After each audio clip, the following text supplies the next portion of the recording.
नमस्कार। मैं ज्योतिषाचार्य एडी शास्त्री और आपके अपने YouTube चैनल नक्षत्र एस्ट्रो वर्ल्ड में मैं आप सभी का सादर अभिवादन करता हूं। उपस्थित हूं मैं एक बार फिर से आपके सामने सूर्य राशि परिवर्तन प्रभाव को लेकर। दोस्तों 14 मई 2024 शाम 5:54 पर हमारे प्राणों के स्रोत जीवनदाता अपने प्रकाश से, अपनी ऊर्जा से पूरे जगत को प्रकाशित करने वाले सूर्य अपना राशि परिवर्तन करेंगे। मंगल की राशि और अपनी उच्चस्थ राशि मेष राशि से निकल करके शुक्राचार्य की साधारण राशि वृषभ राशि में विराजमान होंगे। 14 मई 2024 से लेके 15 जून 2024 तक यानी पूरे एक महीने सूर्यदेव वृषभ राशि में विराजमान रहेंगे। वैसे सूर्य हर महीने अपनी राशियां बदलते रहते हैं, जिन्हें हम संक्रांति काल के नाम से जानते हैं। तो सूर्य के इस राशि परिवर्तन का प्रभाव मीन राशि वाले जातकों के जीवन पर किस प्रकार देखने को मिलेगा, यह आज जानेंगे और समझेंगे। दोस्तों, यह जो ज्योतिष का कार्यक्रम है, यह जो राशिफल है, आपकी जन्म की राशि चंद्र राशि पर आधारित है। लेकिन इस राशिफल को आप अपनी लग्न राशि और चंद्र राशि दोनों पर देखना है, क्योंकि आपकी जन्म कुंडली में सूर्य की स्थिति किस प्रकार है मुझे नहीं पता। लेकिन अगर आपकी जन्म कुंडली में सूर्य उच्चस्थ होंगे, मित्र क्षत्रिय होंगे, अपने वर्गोत्तम में बली होंगे, या फिर केंद्र त्रिकोण में विराजमान होंगे, या फिर सूर्य की वर्तमान में दशा, अंतर्दशा या प्रत्यंतर दशा आपको चल रही होगी, निश्चित मानिए मीन राशि वाले जातकों के जीवन में बहुत बड़ा बदलाव, बहुत बड़ा परिवर्तन, चमत्कार लेकर के सूर्यदेव आएंगे। इसके विपरीत यह कहा जा सकता है कि आपकी जन्म कुंडली में सूर्य अच्छी स्थिति में नहीं होंगे, नीचस्थ होंगे, शत्रु क्षत्रिय होंगे, तो इस राशि परिवर्तन का इतना शुभ प्रभाव आपके जीवन पर देखने को नहीं मिलेगा। इसलिए मैं बार बार कहता हूं, जब भी आप गोचर की ग्रह स्थिति को देखते हैं, साथ में जन्म कुंडली का विश्लेषण भी करना बहुत जरूरी होता है।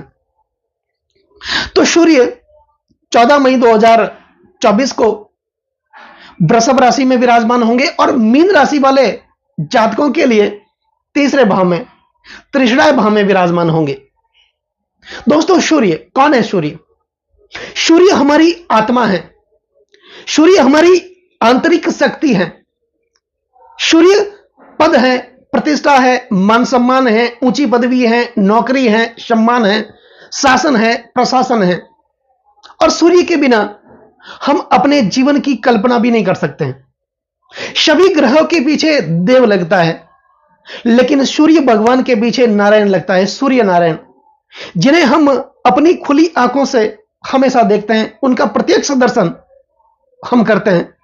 तो ऐसे में इनका राशि बदलना, मीन राशि वाले जातकों के तीसरे भाव में आना, मीन राशि वाले जातकों के भाग्य में बहुत ही बड़ी जागृति, बहुत बड़ा परिवर्तन लेकर के आएंगे।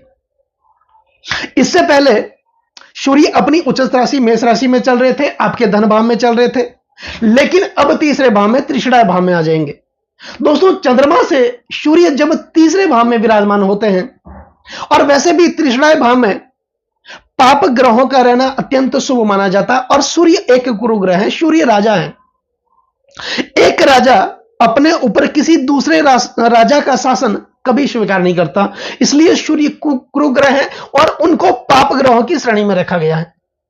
तो यहां पर तीसरा भाव हमारे साहस का भाव माना जाता है, हमारे पराक्रम का भाव माना जाता है, आत्मविश्वास का भाव माना जाता है, मेंटल स्टेट का भाव माना जाता है, ग्लैमर का भाव माना जाता है, मीडिया का भाव माना जाता है, कम्युनिकेशन का भाव माना जाता है। तो तीसरे भाव में सूर्य विराजमान रहेंगे, निश्चित तौर पर हमारे अंदर बहुत बड़ा आत्मविश्वास लेकर के आएंगे, जीवन में बहुत बड़ी जागृति लेकर के आएंगे, आत्मशक्ति का निर्माण करेंगे, उच्च पद पर आपको बैठाएंगे और बड़े बड़े लोगों के साथ आपका संपर्क बनाएंगे। आपका बड़े बड़े लोगों के साथ उठना बैठना होगा, और निश्चित तौर पर मानिए राजनीति जो लोग कर रहे हैं या पॉलिटिक्स में अभी आए हैं या पहले से पॉलिटिक्स में हैं, उनके लिए तो सूर्य का यह राशि परिवर्तन बहुत बड़ी स्थिति का निर्माण करने वाला होगा। देवगुरु बृहस्पति सूर्य के साथ में विराजमान रहेंगे। बृहस्पति अभी अपनी अस्त अवस्था में चल रहे हैं। दोस्तों, बार बार यह प्रश्न आता है और लोग कमेंट्स भी करते हैं कि अस्त होता क्या है। हम जानते हैं सभी ग्रह अपना राशिगत भ्रमण करते रहते हैं, और कोई भी ग्रह जब अपना राशिगत भ्रमण करते हुए सूर्य के बहुत नजदीक आ जाते हैं, सूर्य के डिग्री में आ जाते हैं, तो सूर्य के तेज प्रकाश के कारण उस ग्रह का प्रकाश लुप्त हो जाता है, जिन्हें हम कहते हैं अस्त होना। और अगर सही स्थिति को देखा जाए तो कोई भी ग्रह अस्त होता ही नहीं है, लेकिन यह स्थिति पृथ्वी से बनती है, क्योंकि हमें देखने में ऐसा लगता है कि वो ग्रह अस्त हो गया है। जैसे कि दिन को तारे अस्त रहते हैं, सूर्य के तेज प्रकाश के कारण हम अपनी खुली आंखों से तारों को दिन में देख नहीं सकते, लेकिन ऐसा नहीं है कि तारों का अस्तित्व खत्म हो जाता है। और कोई भी ग्रह जब सूर्य और पृथ्वी के बीच में सूर्य के पास आ जाते हैं, वो अपनी अस्त अवस्था में रहते हैं, और सूर्य के प्रकाश से जब वो ग्रह धीरे धीरे उदित होने लगते हैं, बाहर निकलते हैं, उसे हम उदय होना बोलते हैं। जैसे हम बार बार ये सुनते हैं और देखते भी हैं कि शाम को सूर्य अस्त हो जाता है, तो क्या वाकई में सूर्य शाम को अस्त होता है? हमारे यहां से भारत में शाम को सूर्य हमें अस्त होते हुए दिखाई देते हैं, लेकिन दूसरी जगह पर सूर्य का उदय होता है। तो बृहस्पति अपनी अस्त अवस्था में है। सूर्य के साथ बृहस्पति जब विराजमान होते हैं, गुरुवादित्य योग का निर्माण करते हैं, और तीसरे भाव में सूर्य और बृहस्पति रहेंगे। दोस्तों, सूर्य के पास एक ही दृष्टि मानी जाती है, सप्तम दृष्टि, और अपनी सप्तम दृष्टि से भाग्य स्थान को देखेंगे, मंगल की राशि वृश्चिक राशि को देखेंगे, तो निश्चित तौर पर भाग्य में बहुत बड़ी जागृति लेकर के आएंगे। भाग्य का साथ कहते किसे हैं, यह अब आपको एक महीने में देखने को मिलेगा। पिता के साथ आपके संबंध अच्छे होंगे। पिता के साथ कंधे से कंधा मिलाकर के आप नित्य नए आयाम को छू करके आएंगे।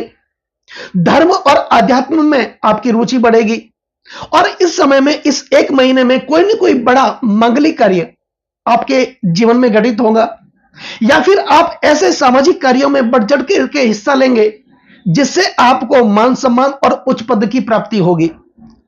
अच्छे अच्छे लोगों के साथ आपका उठना बैठना होगा।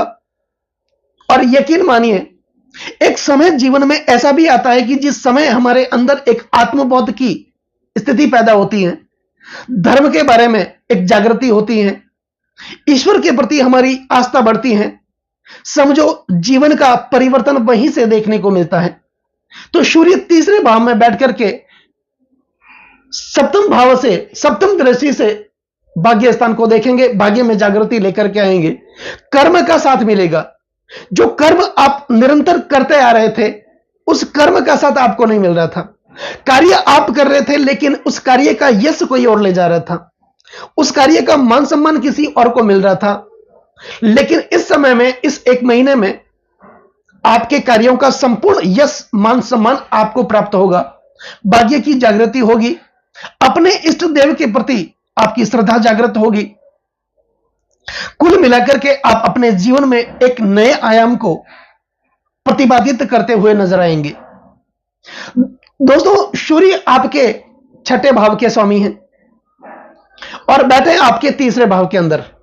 यहां पर आपको रोगों से लड़ने की शक्ति प्रदान करेंगे। आप अपने स्वास्थ्य को अच्छा करते हुए प्रतीत होंगे। शरीर के प्रति आपकी जागरूकता बढ़ेगी। आप अपने शरीर को बलिष्ठ करेंगे, ध्यान करेंगे, मेडिटेशन करेंगे, योगा करेंगे, सुबह मॉर्निंग वॉक पर जाएंगे। यह आत्मबोध आपके अंदर एक बार फिर से जागृत होगा और अपने शरीर के प्रति एक निखार लेकर के आप आएंगे। लेकिन कुछ स्थितियां ऐसी भी बनेगी जहां पर आपको ध्यान रखने की, सजग रहने की जरूरत होगी। यहां पर सूर्य आपके छठे भाव के स्वामी हैं, तो कोई ना कोई गुप्त शत्रु आपको परेशान कर सकता है। कोई ना कोई षड्यंत्र आपके खिलाफ हो सकता है, कोई ना कोई ब्लेम आप पर लग सकता है, चरित्र हनन आपका हो सकता है। इसमें आप विशेष जागरूक रहने की आपको जरूरत होगी। आपके स्वभाव में शालीनता आएगी। आपके चरित्र में आप अच्छा करते हुए प्रतीत होंगे, लेकिन आपको विशेष ध्यान रखने की भी जरूरत होगी। अब दोस्तों, सूर्य चंद्रमा से तीसरे भाव में विराजमान है, आपके लग्न के स्वामी। अगर इस कार्यक्रम को, इस राशिफल को आप लग्न के हिसाब से देख रहे हैं, तो आपके लग्न के स्वामी बनते हैं देवगुरु बृहस्पति, और बृहस्पति सूर्य के साथ में ही विराजमान रहेंगे। दोस्तों, ये जो ज्योतिष का कार्यक्रम है, मैंने आपको पहले भी बताया, आपकी जन्म की राशि चंद्र राशि पर आधारित है। और अगर आप मेरे चैनल पर नए हैं या फिर आपने मेरे चैनल को सब्सक्राइब नहीं किया, तो पहले आप चैनल को सब्सक्राइब कर लें, और यही शुभ मुहूर्त है बेल आइकन को दबाने का, ताकि मेरे आने वाले और भी नई नई वीडियो के नोटिफिकेशन सीधे आप लोगों तक पहुंचे। और एक लाइक और कमेंट्स आप जरूर करें, क्योंकि आपका एक लाइक और एक कमेंट्स मेरे अंदर बहुत ज्यादा आत्मविश्वास भर देता है। वीडियो को आप आगे से आगे शेयर जरूर करें। चैनल पर नए हैं तो चैनल को सब्सक्राइब जरूर करें। दोस्तों, वैसे मैंने आपको बताया, सूर्य आपके पंचम भाव के स्वामी हैं, सॉरी, आपके छठे भाव के स्वामी हैं। तो यहां पर जो खर्च आपका हॉस्पिटल के खर्चों में, आपके धन का खर्च हो रहा था, उस स्थिति से आपको मुक्त करेंगे। मान सम्मान की आपको असली हकदार आप अपने मान सम्मान में है, उसको ये दिलाएंगे। आपकी नौकरी में कुछ न कुछ बड़ा बदलाव होगा, पद और प्रतिष्ठा की प्राप्ति होगी। जो पदोन्नति आपकी अपनी नौकरी में रुकी हुई थी, वो पदोन्नति फिर से आपकी बहाल होगी। अब इस बीच सूर्य वृषभ राशि में रहेंगे, और कोई भी ग्रह जब राशि का भ्रमण करते हैं, राशिगत भ्रमण करते हैं, तो साथ ही नक्षत्रों का भी भ्रमण करते हैं, क्योंकि राशि तो बनती ही नक्षत्रों से है, 2.25 नक्षत्रों से एक राशि बनती है। तो सूर्य जब वृषभ राशि में विराजमान रहेंगे, 14 मई 2024 को सूर्य वृषभ राशि में आएंगे, और सूर्य कृत्तिका नक्षत्र का संचरण करेंगे। कृत्तिका नक्षत्र सूर्य का अपना नक्षत्र माना जाता है, और सूर्य जब अपने ही नक्षत्र का भ्रमण करेंगे, तो तीसरे भाव से संबंधित फल की प्राप्ति देंगे। अगर आप ऑनलाइन बिजनेस करना चाहते हैं, मीडिया से संबंधित आप किसी कार्य से जुड़े हुए हैं, ग्लैमर से संबंधित किसी कार्य में, कला नृत्य से संबंधित किसी कार्य में जुड़े हुए हैं, सेल्समैन से संबंधित किसी कार्य में आप जुड़े हुए हैं, निश्चित आपके जीवन में बहुत बड़ा परिवर्तन सूर्यदेव लेकर के आएंगे और आपके जीवन में जागृति करेंगे। इसके बाद सूर्य 24 मई 2024 को रोहिणी नक्षत्र का भ्रमण करेंगे। दोस्तों, रोहिणी नक्षत्र चंद्रमा का नक्षत्र माना जाता है, और चंद्रमा आपके पंचम भाव के स्वामी बनते हैं। तो यहां पर जब सूर्य चंद्रमा के नक्षत्र रोहिणी का भ्रमण करेंगे, तो पंचम भाव से संबंधित फल की प्राप्ति देंगे, क्योंकि पंचम भाव चंद्रमा का भाव माना जाता है, कर्क राशि है। तो यहां पर पंचम भाव विद्या, बुद्धि और संतान का भाव माना जाता है, प्रणय संबंधों का भाव माना जाता है, प्रेम प्यार का भाव माना जाता है, और विशेषकर शेयर मार्केट का भाव, जागृति का भाव, संचित कर्म का भाव, यही भाव माना जाता है। तो यहां पर आप किसी के साथ प्रणय संबंध में जुड़े हैं, आपका किसी के साथ प्रेम हुआ है, वो प्रेम आपका शादी में बदलेगा। दूसरी बात, शेयर मार्केट से संबंधित आपके जीवन में बहुत बड़ी घटना होगी। शेयर मार्केट से आपको धन की प्राप्ति होगी, अचानक से धन की प्राप्ति आपको होगी। लेकिन नौकरी में थोड़ा आपको विशेष सावधान रहने की जरूरत है, क्योंकि जहां आप नौकरी करते हैं, आपके ऊपर कोई ब्लेम लग सकता है, आपके खिलाफ कोई षड्यंत्र हो सकता है, लेकिन आप उससे निर्दोष साबित होंगे।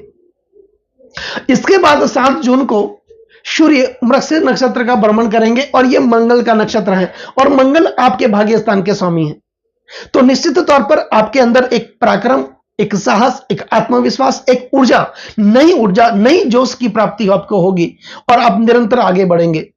भाग्य की जागृति देखने को मिलेगी, भाग्य का साथ आपको मिलेगा, पिता के साथ संबंध आपके अच्छे होंगे, और कोई ना कोई शुभ और मंगलिक कार्य आपके जीवन में घटित होंगे, और आप निरंतर अपने जीवन में आगे बढ़ते जाएंगे। तो दोस्तों, उपाय में सूर्य से संबंधित कुछ उपाय करने की आपको जरूरत होगी। नियमित सूर्योदय के समय, जब सूर्य अपनी लालिमा लिए हुए होते हैं, उस समय तांबे के कलश में जल लेकर के उसमें थोड़ा सा लाल चंदन मिला करके आप सूर्य को नियमित अर्घ दें, सूर्य के बीज मंत्रों का उच्चारण करें, सूर्य के तांत्रिक मंत्रों का उच्चारण करें, सूर्य के गायत्री मंत्रों का उच्चारण करें और सूर्य से संबंधित वस्तुओं का आप दान करें। जैसे गुड़, गेहूं और तांबे का दान करें, या फिर गुड़, गेहूं और तांबा लाल रेशमी वस्त्र में बांधकर अपने ऊपर 11 बार घुमा करके किसी जरूरतमंद को आप दे दें। हो सके तो विष्णु सहस्त्र का पाठ करें, आदित्य हृदय स्तोत्र का पाठ करें, और गुरुवार का व्रत अगर आप कर सकते हैं, संभव हो तो आप करें। आपके जीवन में निश्चित मीन राशि वाले जातकों के लिए सूर्य का ये राशि परिवर्तन बहुत बड़ा बदलाव लेकर के आने वाला है। नमस्कार दोस्तों।